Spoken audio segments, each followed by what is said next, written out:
வேதத்திலிருந்து ஒரு வசனத்தை வாசிக்க கேட்கலாம். யோவான் சுவிசேஷம் 15வது அதிகாரம் 5வது வசனம். யோவான் சுவிசேஷம் 15:5. நானே திராட்சை செடி, நீங்கள் கொடிகள். ஒருவன் என்னிலும் நான் அவனிலும் நிலைத்திருந்தால் அவன் மிகுந்த கனிகளை கொடுப்பான். என்னை அல்லாமல் உங்களால் ஒன்றும் செய்யக்கூடாது.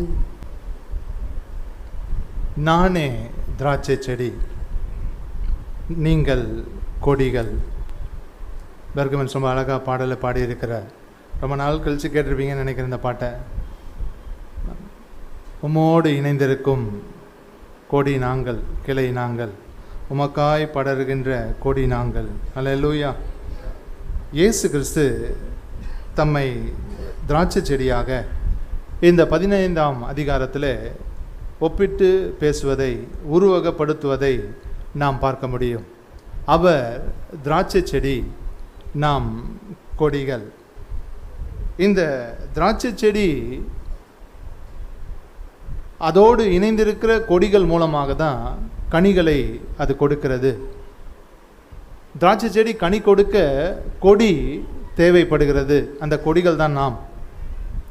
ஏற்கனவே நான் சொல்லியிருக்கிற, நமக்கு ஆண்டவர் எவ்வளவு தேவையோ அதே போல் அவருக்கும் நாம் தேவை. அல்லேலூயா. நீங்கள் அவருக்கு தேவை. ஆண்டவர் சொன்னார், நான் திராட்சை செடி, நீங்கள் கொடிகள். உங்கள் மூலமாக தான் கனிகள் வெளிப்படும். தேவனுடைய ராஜ்யத்தின் மகிமை வெளிப்படும். ஆண்டவர் இந்த காரியத்தை சொல்லும் பொழுது அவர் சொல்கிறாரு, 2வது வசனத்தை வாசிக்கலாம். என்னில் கனி கொடாதிருக்கிற கொடி எதுவோ அதை அவர் அறுத்து போடுகிறார். கனி கொடுக்கிற கொடி எதுவோ அது அதிக கனிகளை கொடுக்கும்படி அதை சுத்தம் பண்ணுகிறார். என்னில் கனி கொடாதிருக்கிற கொடி எதுவோ அதை அவர் அறுத்து போடுகிறார். ஆண்டவர் சொல்கிறாரு, கனி கொடுக்க வேண்டும் என்று ஆண்டவர் விரும்புகிறார். அதை குறித்து தான் நம்ம நிறைய கேட்டிருப்போம். ஆனால் இங்கே ஆண்டவர் சொல்கிற ஒரு வார்த்தையில், இங்கே இந்த வசனத்தில் ஒரு வார்த்தை வருது, எண்ணில் அப்படின்னு வருது. எண்ணில் கனி கொடாதிருக்கிற கொடி எதுவோ. நான் யோசித்து பார்த்தேன், திராட்சை செடியில் கொடிகள் இருக்குது, திராட்சை செடியோடு தான் இணைஞ்சிருக்குது. ஆனால் ஆண்டவர் சொல்கிறாரு, எண்ணில் என் கூட தான் இருக்குது, ஆனால் கனி கொடாமல் இருக்குது அப்படின்னு சொல்கிறார். எண்ணில் கனி கொடாதிருக்கிற கொடி எதுவோ அப்படின்னு சொல்கிறார். ஏன் அப்படி சொல்கிறாருன்னா, இவை இஸ்ரவேல் ஜனங்களை குறித்து ஆண்டவர் பேசுகிறார். இஸ்ரவேல் ஜனங்கள் தேவனாகிய கர்த்தர் இயேசு கிறிஸ்துவாக இந்த பூமியிலே வந்தோம் அவரை விசுவாசிக்காமல் அவர் விரும்புகிற கனிகளை கொடுக்க தவறினார்கள் என்று அநேக உவமைகளில் ஆண்டவர் சொல்கிறார். அப்போ என்னில் கனி கொடுக்க வேண்டும் என்று ஆண்டவர் விரும்புகிறார். அவரில் நாம் கனி கொடுக்க வேண்டும். இன்றைக்கு இருக்கிற கிறிஸ்தவர்கள் கூட அந்த இஸ்ரவேலர்களை போல தான், ஆண்டவரோடு இருக்கிறோம் அப்படின்னு நினைக்கிறாங்க. ஆனால் அவர்கள் கனி கொடுக்கிற வாழ்க்கையில் இல்லை. ஆண்டவரோடு இருக்கிறோம் அப்படின்னு நினைக்கிறாங்க, ஆனால் கனி கொடுக்கிற வாழ்க்கையில் இல்லை. ஏன் அப்படின்னு சொன்னால், ஆண்டவர் சொன்னார், என்னில் கனி கொடாது இருக்கிற செடி, என்னில் தான் நீ கனி கொடுக்கணும் அப்படின்னு சொல்கிறார். என் மூலமாக தான். நீங்கள் தொடர்ந்து வாசித்து பார்த்தீங்கன்னா ஆண்டவர் சொல்கிறார், அதிக கனிகளை கொடுக்கும்படிக்கு அதை சுத்தம் பண்ணுகிறார். 5வது வசனம் வாசி. நானே திராட்சை செடி, நீங்கள் கொடிகள். ஒருவன் என்னிலும் நான் அவனிலும் நிலைத்திருந்தால் அவன் மிகுந்த கனிகளை கொடுப்பான். என்னை அல்லாமல் உங்களால் ஒன்றும் செய்யக்கூடாது. என்னை அல்லாமல் உங்களால் ஒன்றும் செய்யக்கூடாது. இந்த இஸ்ரவேல் ஜனங்க அவர்கள் தேவனுக்குரிய காரியங்களை செய்கிறதுல ரொம்ப தீவிரமாக இருக்கிற ஜனங்கள். ஆனால் இயேசு கிறிஸ்து வந்த பிறகு, தேவனுடைய கிருபை இந்த பூமியில் பிரசன்னமான பிறகு, அந்த கிருபையை அவர்கள் அனுபவிக்காமல் போனார்கள். இன்றைக்கும் கிறிஸ்தவ ஜனம் அதில் தவறு செய்கிறது. தேவனுடைய கிருபையை சார்ந்து நாம் வாழ பழகணும். அல்லேலூயா, அல்லேலூயா. அவர் கொடுத்த பாக்கியத்தை வைத்து தான் நாம் வாழணும். நாம் நம்முடைய நம்பிக்கை, நம்முடைய பாரம்பரியம், நம்முடைய பரிசுத்தம், நம்முடைய பக்தியினாலே நாம் கனி கொடுக்க முடியாது. அவராலே அல்லாமல் நாம் கனி கொடுக்க முடியாது. ஹல்லேலூயா, ஹல்லேலூயா. இயேசு கிறிஸ்துவினுடைய கிருபை நமக்கு அதிகமாக வேணும். ஹல்லேலூயா. போன வாரத்தில் ஆராதனை நேரத்தில் கூட ஒரு வார்த்தையை சொன்னேன். அதை ஆண்டவர் கொடுக்கும்போது ரொம்ப சந்தோஷமாக இருந்தது. இன்றைக்கு சகோதரி கூட சொன்னாங்க, கர்த்தர் நல்லவர் அப்படி சொல்லும்போது நம்ம என்ன சொல்லணும்? அவர் கிருபை என்றும் உள்ளது. ஹல்லேலூயா. கர்த்தர் நல்லவர். இஸ்ரவேல் ஜனங்க பழைய ஏற்பாட்டில் நீங்கள் பார்த்தீங்கன்னா இந்த வார்த்தையை சொல்லி தான் எல்லாத்தையுமே ஜெயிச்சாங்க. ஹல்லேலூயா. பெரிய போராட்டத்தின் மத்தியில் கர்த்தர் நல்லவர் அப்படின்னு உயர்த்துறாங்க பாருங்க. தேவனுடைய மகிமை இறங்கி வந்தது. ஹல்லேலூயா. அவருடைய கிருபை நம்ம மேலே இறங்கி வரணும். ஹல்லேலூயா, ஹல்லேலூயா. அவரில் நாம் கனி கொடுக்கிறவர்களாய் இருக்க வேண்டும். ஆண்டவர் சொல்றாரு, நீங்க கனி கொடுக்கணும்னா உங்களுக்குள்ள சுத்தம் தேவைப்படுது. சுத்தம் வேணும்னா என்ன பண்ணணும் அப்படின்னு சொன்னா நம்ம நிறைய விஷயங்களை சொல்லுவோம். இப்படி இருக்கணும், அதை செய்யக்கூடாது, இதை செய்யக்கூடாதுன்னு. ஆண்டவர் சொல்றாரு 3வது வசனத்துல, நான் உங்களுக்கு 2 வாசிச்சுட்டு 3 வாசிமா. என்னில் கனி கொடாதிருக்கிற கொடி எதுவோ அதை அவர் அறுத்து போடுகிறார். கனி கொடுக்கிற கொடி எதுவோ அது அதிக கனிகளை கொடுக்கும்படி அதை சுத்தம் பண்ணுகிறார். நான் உங்களுக்கு சொன்ன உபதேசத்தினாலே நீங்கள் இப்பொழுதே சுத்தமாய் இருக்கிறீர்கள்.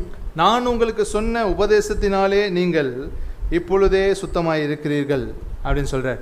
ஆண்டவர் சொன்ன உபதேசத்தினால தான் நம்ம சுத்தமாக முடியும். ஹல்லேலூயா.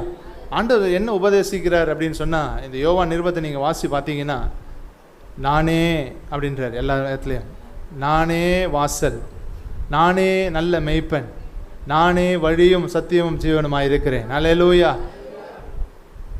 இன்னொரு இடத்துல பிலிப்பு கிட்ட சொல்கிறார் மறைமுகமாக, நானே பிதா அப்படின்றார். ஹல்லேலூயா. நானே தேவன் என்று சொல்லுகிறார். ஹல்லேலூயா. இந்த உபதேசங்கள் நம்முடைய வாழ்க்கையை மாற்றும், நம்மை கனி கொடுக்க வைக்கும். இந்த 15வது அதிகாரத்தில் நீங்கள் நல்லா கவனித்து பார்த்தீங்கன்னா, ஆண்டவருடைய இருதயத்தின் விருப்பம் என்ன அப்படின்னு சொன்னால், நம்ம பார்த்தோம் ஆண்டவரோடு இருக்கிற கொடி கூட கனி கொடாமல் போகிற ஒரு வாய்ப்பு உண்டாகிறது அப்படின்னு சொல்கிறார். ஆண்டவரோடு இருந்தும் என்னில் கனி கொடாதிருக்கிற கொடி அப்படின்னு தான் சொல்கிறார். என்னில் கனி கொடுக்கிறதுன்னு சொல்ல, என்னில் கனி கொடாதிருக்கிற, என்னில் இருந்து கனி கொடாதிருக்கிற கொடி அப்படின்னு சொல்கிறார். அப்படி ஒரு வாய்ப்பு உருவாகுது. இதற்கு தான் ஆண்டவர் ஒரு ஆலோசனை சொல்கிறார். என்ன சொல்கிறாருன்னா, நம்ம முதல்ல வாசிச்சோம் 5வது வசனத்தை 4வது வசனத்தை வாசிக்கலாமா? என்னில் நிலைத்திருங்கள், நானும் உங்களில் நிலைத்திருப்பேன்.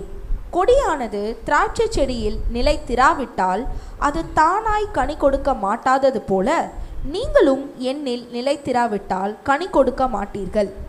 ஆண்டவர் என்ன விரும்புகிறார் அப்படின்னா, என்ன ஆலோசனை சொல்கிறாருன்னா, என்னில் நிலைத்திருங்கள்.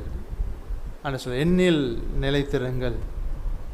நிலைத்திருக்கலன்னா நம்மளால் கனி கொடுக்க முடியாது. இன்னொன்று நடக்குது. என்ன நடக்குதுன்னா 6வது வசனம் வாசிங்க. ஒருவன் என்னில் நிலைத்திராவிட்டால் வெளியே எரியுண்ட கொடியை போல அவன் எரியுண்டு உலர்ந்து போவான். அப்படிப்பட்டவைகளை சேர்த்து அக்கினியிலே போடுகிறார்கள், அவைகள் எரிந்து போம். என்னில் நிலைத்திராவிட்டால் அவர்கள் உலர்ந்து போவார்கள் என்று ஆண்டவர் சொல்கிறார். உலர்ந்து போவான், வாடி போவான். இன்றைக்கி நமக்கு இருக்கிற சோர்வுக்கு, பலவீனத்துக்கு, பயத்துக்கெல்லாம் காரணம் என்னென்னா, அவரில் நம்ம நிலைச்சிருக்கிறது இல்லை. இப்போ நிலைச்சிருக்கிறதுனா என்ன அப்படின்னு தெரிஞ்சால் தான் உங்களுக்கு ஆன்சர் தெரிஞ்ச மாதிரி. நிலைச்சிருந்தால் தான் கனி கொடுக்க முடியும் நம்ம சொல்கிறோம். நிலைத்திருத்தல் என்றால் என்ன அப்படின்னு சொன்னால், நான் இந்த வசனத்தை ஆண்டவர் என்ன சொல்ல விரும்புகிறாரு அப்படின்னு சொல்லிட்டு வேதத்தின் அந்த நிறைய விளக்க மொழிகளை வேரியஸ் டிரான்ஸ்லேஷன்ஸை நான் ரெஃபர் பண்ணும்பொழுது ஒரு சில டிரான்ஸ்லேஷனில் இப்படியாய் வருகிறதை நாம் பார்க்க முடியும். நீங்கள் கேஜேவி என்கேஜேவி வெர்ஷனை பார்த்தீங்கன்னா அந்த வெர்ஷனில் வசனம் இப்படி சொல்லுது. என்கேஜேவி வெர்ஷன் போடுமா, Wasima. Abide in me and I in you, as the branch cannot bear fruit of itself unless it abides in the vine, neither can you unless you abide in me. Abide in me, அந்த வார்த்தையை கவனிங்க. abide அப்படின்னா தங்கி இருக்கிறதை அது குறிக்கிறது. இந்த இந்த மொழிபெயர்ப்பில் இந்த வார்த்தையை உபயோகப்படுத்தியிருக்காங்க. ரெண்டாவது amplified வெர்ஷனில் John 15:4 dwell in me and I will dwell in you, live in me என்னில் வாழுங்கள். dwell in me and I will dwell in you. live in me and I will live in you. Just as no branch can bear fruit of itself without abiding in, being vitally united to the vine, neither can you bear fruit unless you abide in me. dwell in me, என்னில் வாழுங்கள்.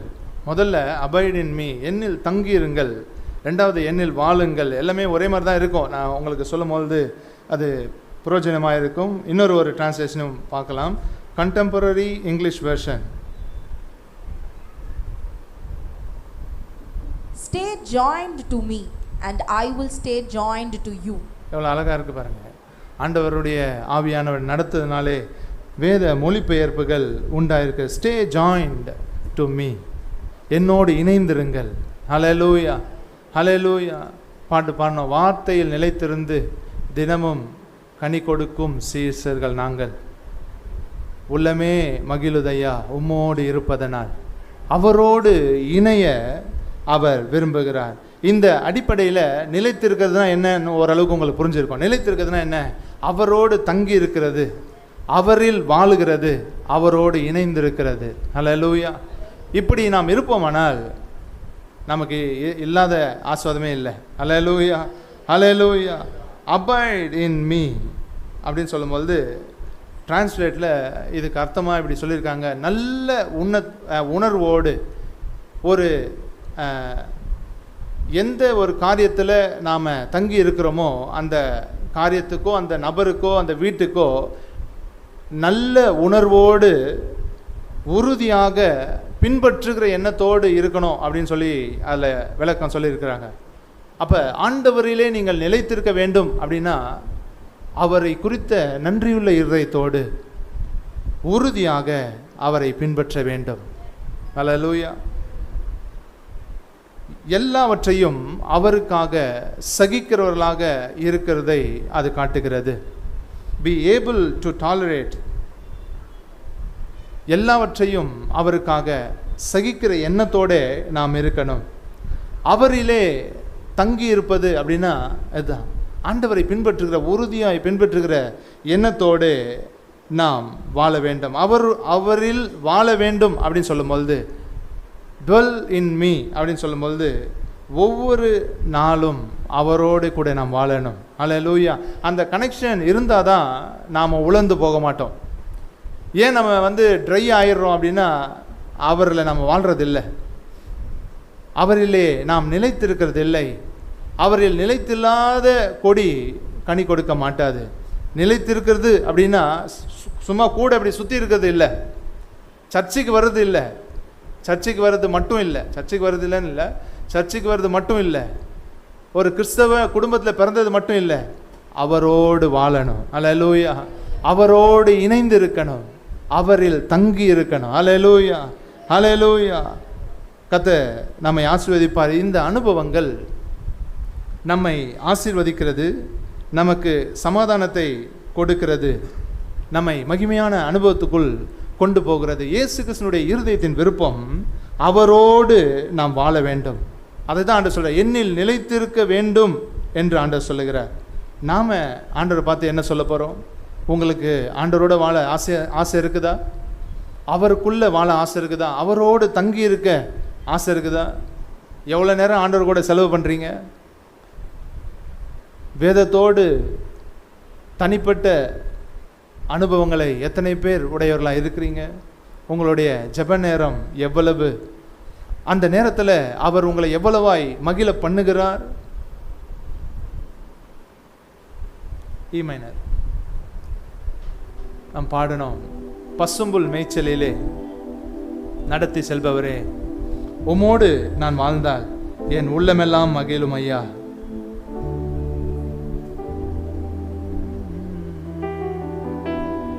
பசும்புல் மேய்ச்சலிலே நடத்தி செல்பவரே, பரிசுத்தமானவரே. பசும்புல் மேய்ச்சலிலே நடத்தி செல்பவரே, பரிசுத்தமானவரே. ஐயா உள்ளமே மகிழுதையா உம்மோடு இருப்பதனால் உள்ளமே மகிழுதையா. உம்மோடு இருப்பதனால் கள்ளம் நீங்குதையா. எனக்கு கள்ளம் நீங்குதையா. திராட்சை செடியே இயேசு ராஜா, உணர்வோடு உம்மோடு நாங்கள் இணைந்து நிலைத்திருக்க வேண்டும். உம்மோடு நிலை நாங்கள், உமக்காய் படருகின்ற கொடி நாங்கள். உம்மோடு இணைந்து இருக்கும்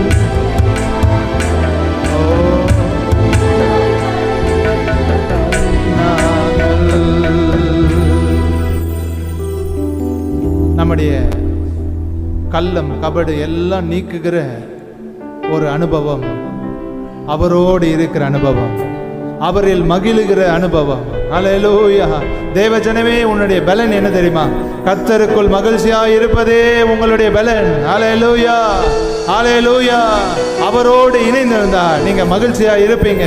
எங்கேயோ ஒரு பிரேக் இருக்குது, அதனால தான் உங்களுடைய இருதயத்துக்குள்ள மகிழ்ச்சி இல்லை. எண்ணில் கனி கொடாது இருக்கிற கொடி, அப்படி நாம இருக்கக்கூடாது.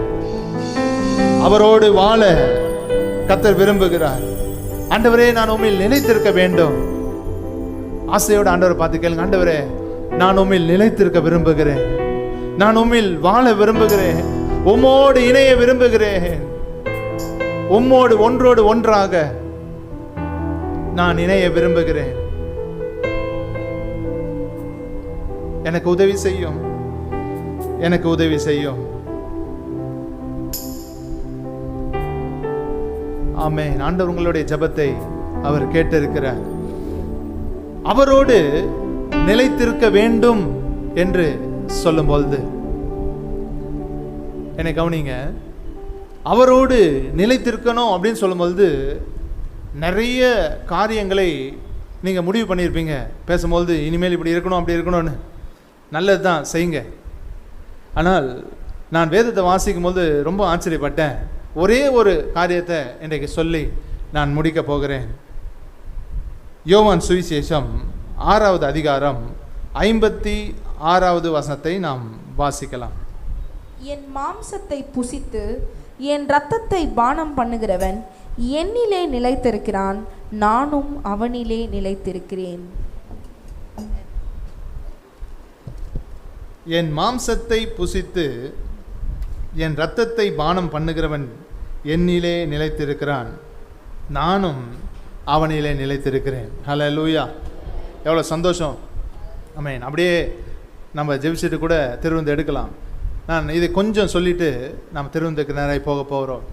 ஆண்டவர் சொல்கிறாரு, என் மாம்சத்தை புசித்து என் இரத்தத்தை பானம் பண்ணுகிறவன் என்னிலே நிலைத்திருக்கிறான். ஒரு காரியத்தை செய்யறதுக்கு எப்பவுமே நிறைய ப்ராசஸ் இருக்குது. ஒரு காரியம் நடக்கணும்னா, உதாரணத்துக்கு ஒரு நம்மளுடைய சரீரத்தை வாலிபருங்க பாருங்க, ஜிம்முக்கு போய் நல்லா பெரிய பலமாக மாற்றுறாங்க. இதுக்கு நிறைய ஹெல்த்தியான ஃபுட்டு சாப்பிட்றாங்க, அது சாப்பிட்றாங்க. இதெல்லாம் நிறைய வேலைகளை செய்து எல்லாத்தையும் பண்ணி கஷ்டப்பட்டு முயற்சி பண்ணி அப்படி செய்கிறாங்க. இதை போல் நிறைய காரியங்களை செய்யறதுக்கு நிறைய ப்ராசஸ் இருக்குது. ஆனால் சின்ன ஒரே ஒரு மாத்திரை கொடுத்து இதை சாப்பிட்டா நீ அப்படி ஆயிடுவ அப்படின்னு சொன்னால் எவ்வளோ சிம்பிளாக இருக்கும். அது ஒரு வேளை உடம்புக்கு கெடுதியாக இருக்கலாம் இந்த உலகத்தில். ஆனால் ஆண்டவர் சொல்கிறாரு, என்னில் நிலைத்து இருக்கிறதற்கு நீங்கள் செய்ய வேண்டிய வேலைகள்லாம் நிறைய இருக்குது. ஆனால் நான் உங்களுக்காக செஞ்ச வேலை ஒன்று இருக்குது. என்ன தெரியுமா?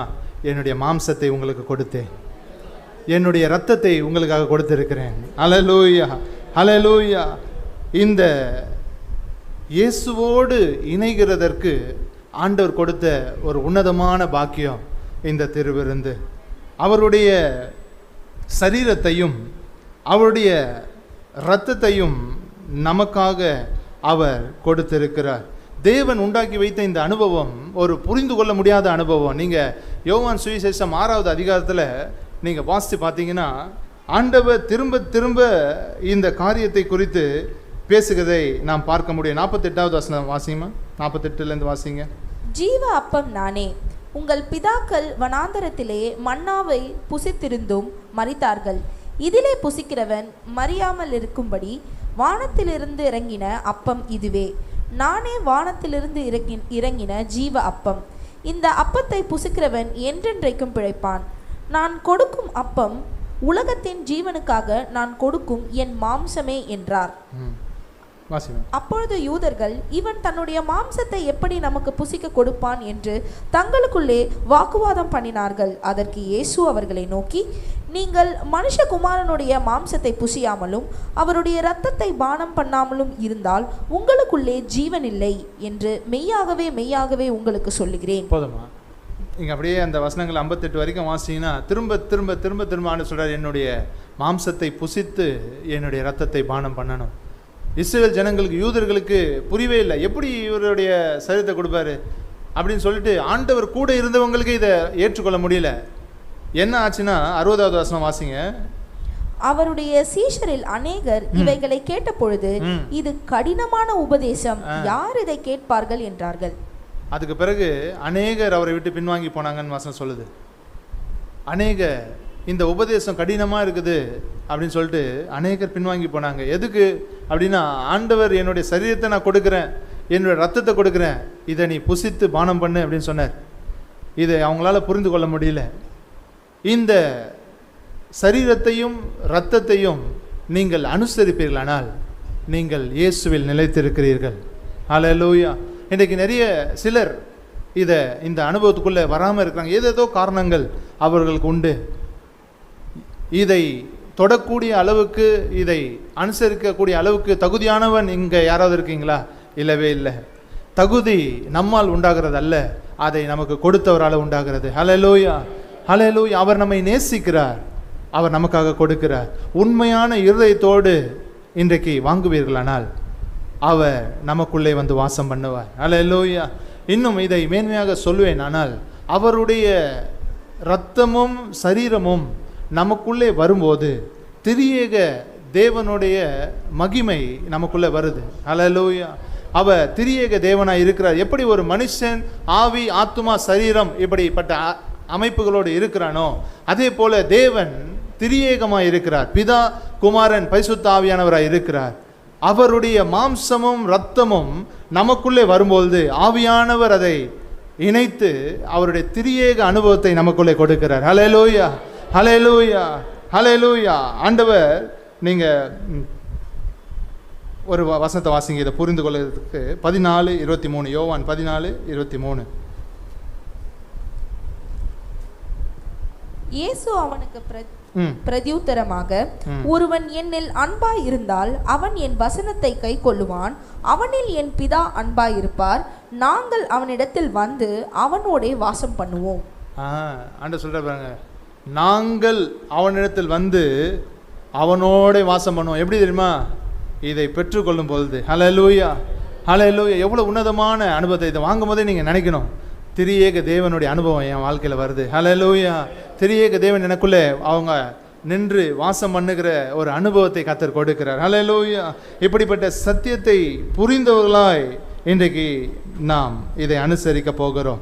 இந்த அனுபவம் நமக்குள்ளே உண்டாகிறதை விசுவாசிக்கும் பொழுது சத்துருனுடைய வல்லமைகள் தோற்று போகும். ஹல்லேலூயா. வியாதிகளை கர்த்தர் மாற்றுவார். ஹல்லேலூயா. இதை எந்த அளவுக்கு நீங்கள் விசுவாசித்து பெற்றுக்கொள்கிறீங்களோ அந்த அளவுக்கு உங்களுக்குள்ள கிரியைகளை கர்த்தர் செய்வார். ஹல்லேலூயா, ஹல்லேலூயா. அவர் எலோஹீம். ஹல்லேலூயா. திரியேக தேவன் அவர். ஹல்லேலூயா. அவரால் செய்ய முடியாத அதிசயமான காரியம் ஒன்றில்லை.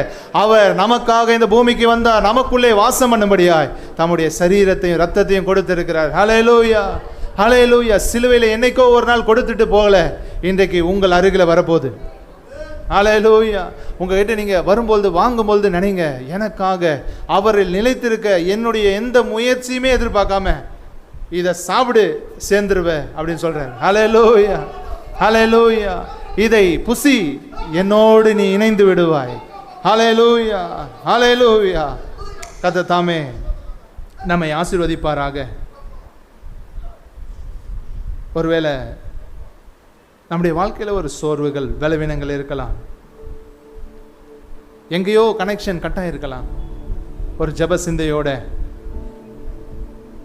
ஆண்டவரை நோக்கி பாருங்க. நம்முடைய சுபாவங்களினாலே, நம்முடைய சூழ்நிலையினாலே நாம் மாறி இருக்கலாம். சுற்றி பிரச்சனைகள் மலை போல எழும்பி இருக்கலாம். எதை பற்றியும் கவலைப்படாதீங்க. அவரோடு இணைவது தான் உங்களுக்கு சொல்லப்படுகிற ஆலோசனை. அதை கூட ஆண்டவர் சொல்றாரு, இதை புசி, நீ என்னில் நிலைத்திருப்பாய். மற்ற காரியங்களை குறித்து கவலைப்பட வேண்டாம், கலங்க வேண்டாம். உங்களுக்கு ஒரு குட் நியூஸ் இருக்கிறது. ஆண்டவருடைய ரத்தமும் சரீரமும் இருக்கிறது. எந்த மனுஷனை எந்த நிலைமையும் மாற்றக்கூடிய வல்லமை அதுக்குள்ள இருக்கிறது. ஹல்லேலூயா. ஆண்டவர் கொடுத்த இந்த பாக்கியத்தை அனுபவிக்கும் பொழுது ஆண்டவரை பார்த்து சொல்லுங்க, ஆண்டவரே என்னை மாற்றும், கனி கொடுக்கிறவனாக, உம்மில் நிலைத்திருக்கிறவனாக என்னை மாற்றும்.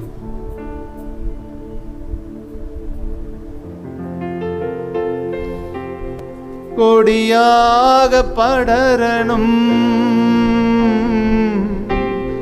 உந்தன் நேசமே, கொடியாக படரணும் உந்தன் நேசமே, மடி மீது தவளனும் மழலை குழந்தை நான், மடி மீது மழலை குழந்தை மறுரூபமாக்கிடும் என்று சொல்லி பாடலாமா? மறுரூபமாக்கிடும். ஆண்டவரே, நான் வந்த வண்ணமாய் திரும்ப போகவே கூடாது. உம்மோடு நான் சேர்ந்து மறுரூபமாக்கப்பட்டவனாக, ஓ தேவனுடைய ஜீவனை எனக்குள்ளே பெற்றவனாக இங்கிருந்து புறப்பட்டு செல்லணும். மறுபடியும் பல மறுரூபமாக்கிடும். ஓ மறுரூபமாக்கிடும். மகிமை மேகமே, ஒரு மேகம் நம்மை மூடட்டும். ஓ மறுரூபமாக்கிடும். மகிமையின் மேகமே, உம்முக சாயலா ஒரு மாற்றும் தெய்வமே, உம்முக சாயலா ஒரு மாற்றும் தெய்வமே, இரவெல்லாம் பகலெல்லாம் இதயம் உமக்காக துடிக்குதையா, நினைவெல்லாம் பேச்செல்லாம் இயேசுவே. சொல்லாமா?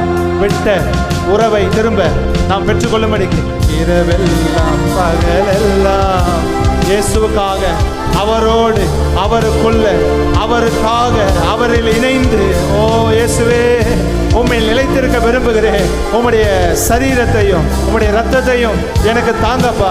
ஓ எனக்குள்ளே அவைகள் வந்து என்னுடைய வாழ்க்கையை மாற்றட்டும். இரவெல்லாம் பகலெல்லாம்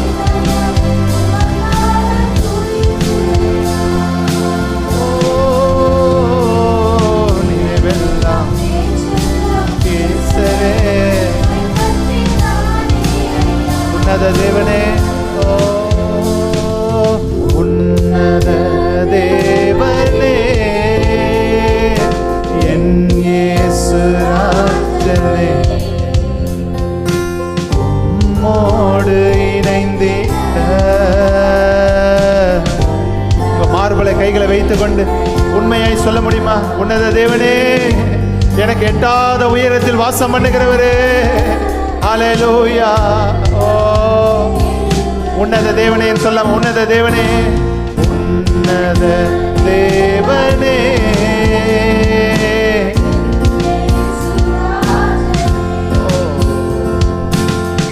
உம்மோடு இணைந்திட என் உள்ளம் ஏங்குதையா, உம்மோடு இணைந்திட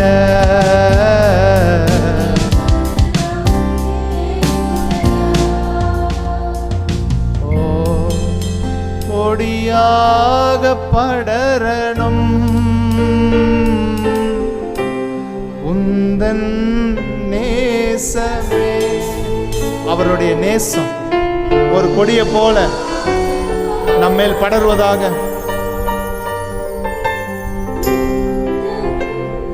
விருப்பத்தோட கேளுங்க, ஆண்டவரே, எப்படி ஒரு திராட்சை செடியை சுற்றிலும் ஒரு கொடி படர்ந்து இருக்கிறதோ, அந்த திராட்சை செடியோடு கூட இணைந்து இருக்கிறதோ, அப்படி நான் இணைய விரும்புகிறேன், நிலைத்திருக்க விரும்புகிறேன்.